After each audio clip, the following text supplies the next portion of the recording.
proud Buckeye. I graduated from Ohio State Lima and then was a teacher for 4 years in Lima. So I may seem or look familiar to you. Last year I moved to that state up north where I am now a teacher. Right now we are in Michigan's Upper Peninsula. Did you know Michigan actually has 2 parts to it? It's actually a pretty cool state. Right now we are on Lake Superior, and just off here you'll see there is a freighter where the freighters just opened up at the Sioux Locks this week, and Edmund Fitzgerald, a very popular freighter, sank right off this point. As you can see, we are actually at a lighthouse, Whitefish Point Lighthouse. So we are going to read a story. It is called Where the Sidewalk Ends by Shel Silverstein, and this is all a part of Storytime with the Buckeyes series. I will be reading 3 poems from this, and I'm reading it with permission from HarperCollins Children's Books. As many of you know, teachers, I'm a teacher, are not at school like you, and we are missing you terribly. So I'm really excited to read these 3 poems that are good for all ages right now with you. So, let's go! You'll see that there's some snow. It's actually been melting lately. This is a really popular spot people come to for rocks. I put the rocks on the way over.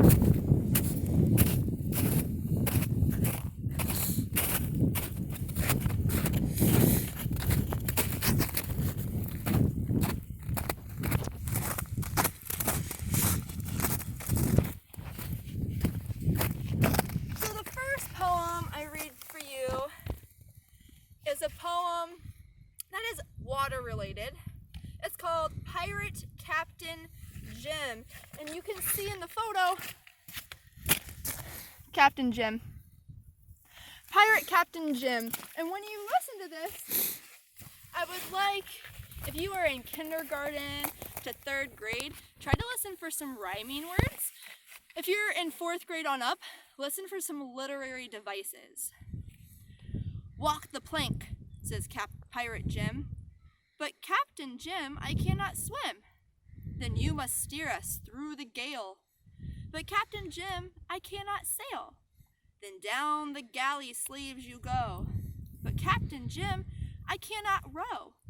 Then you must be the pirate's clerk. But Captain Jim, I cannot work. Then a pirate captain you must be. Thank you, Jim, says Captain Me. So what do you think he means by saying Captain Me? What are some of those rhyming words? I always encourage my students when listening to a poem to listen to it 2 or more times. So go back to the beginning of this poem, re-listen to it, and then try to find at least 2 rhyming words and 2 literary devices. The next poem is called Invisible Boy. Here's the photo Shel Silverstein sketched to go with it.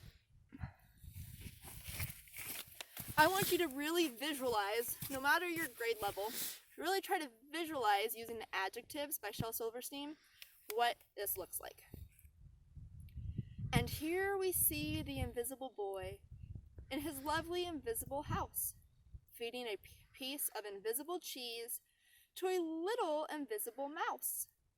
Oh, what a beautiful picture to see. Will you draw an invisible picture for me? So I want you, just like Shel Silverstein, to use that square with all those invisible things and try to write a story using some strong adjectives and verbs and describe what's happening in that picture. And the last one here is one of my favorites by Shel Silverstein. It's called Ickle Me, Pickle Me, Tickle Me Too. Try to figure out what ickle me, pickle me, and tickle me are as we read this together. Ickle me, pickle me, tickle me too. Went for a ride in a flying shoe. Hooray! What fun! It's time we flew, said Ickle Me, Pickle Me, tickle me too. Ickle was captain, and Pickle was crew, and Tickle served coffee and mulligan stew. As higher and higher and higher they flew, ickle me, pickle me, tickle me too. Ickle me, pickle me, tickle me too, over the sun and beyond the blue. Hold on, stay in, I hope we do, cried ickle me, tickle me, pickle me too. Ickle me, pickle me, tickle me too, never returned to the world they knew. And nobody knows what's happened to dear ickle me, pickle me, tickle me too. So, if you are in kindergarten through second grade, I want you to write down what you think happened. Where do you imagine they flew to? Ickle me, pickle me, and tickle me too. If you're in third, fourth, fifth grade, I want you to try to use some text evidence and write down where do you think they went? Why did you think this kind of went awry? And if you're older, 6 through 12, I try to add on to this using ickle me, pickle me, tickle me two characters. Maybe even find the plot elements. So what is the rising action, the climax, and the falling action to this story written by Shel Silverstein. This concludes this Buckeye Reading with Buckeye series. I hope you've really enjoyed this, all the way up from the Upper Peninsula, up to the Upper Peninsula at Whitefish Point. Bye!